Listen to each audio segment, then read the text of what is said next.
உருவாகியிருக்காருன்னா அவரை பற்றி ஆய்வுகள், அவரை பற்றி ஒரு சூழல், அவரோட பயணிக்கிறது மட்டும்தான் சால சிறந்ததாக இருக்கணும். அதை விட்டுட்டு நான் தியானம் பண்ணி நானும் 3 சக்கரத்தை அடைவேன், 4 சக்கரத்தை அடைவேன், 6 சக்கரத்தை அடைவேன்னு என்றைக்கு தமிழ்நாட்டிலேயே இந்தியாவிலேயே இந்த விதையை விதைத்தாங்களோ, என்றைக்கு உலகத்தில் இந்த விதையை கொண்டாந்து விதைச்சாங்களோ அன்னைக்கே இந்த மனித குலகம் அழிய தொடங்கிருச்சுன்னு அர்த்தம். பொண்டாட்டிக்கு ஆசைப்பட்டவன், பிள்ளைக்கு ஆசைப்பட்டவன், நகைக்கு ஆசைப்பட்டவன், சொத்துக்கு ஆசைப்பட்டவன், ராஜா பதவிக்கு ஆசைப்பட்டவன் போய் இப்போ குருவுக்கு ஆசைப்பட ஆரம்பிச்சிட்டான்.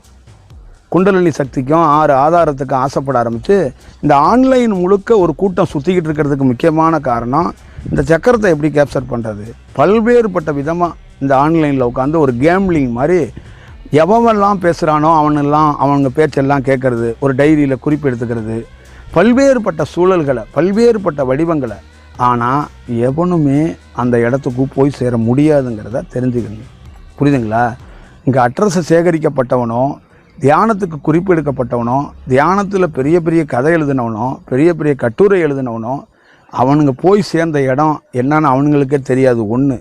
2வது, அவனுங்களுக்குள்ளே ஒரு சக்தி வந்துருந்துச்சுல்ல. தமிழ்நாட்டில் இருக்கிறவங்களோ, இந்தியாவில் இருந்தவங்களோ, வாழ்ந்துகிட்டு இருக்கவங்களோ தனக்குள்ளே என்ன இருந்துச்சு, என்ன வந்துச்சு, அந்த காற்று என்ன மாதிரி தன்மையான காற்றுங்கிறத அவங்களால கண்டுபிடிக்கிறது ரொம்ப கடினம்.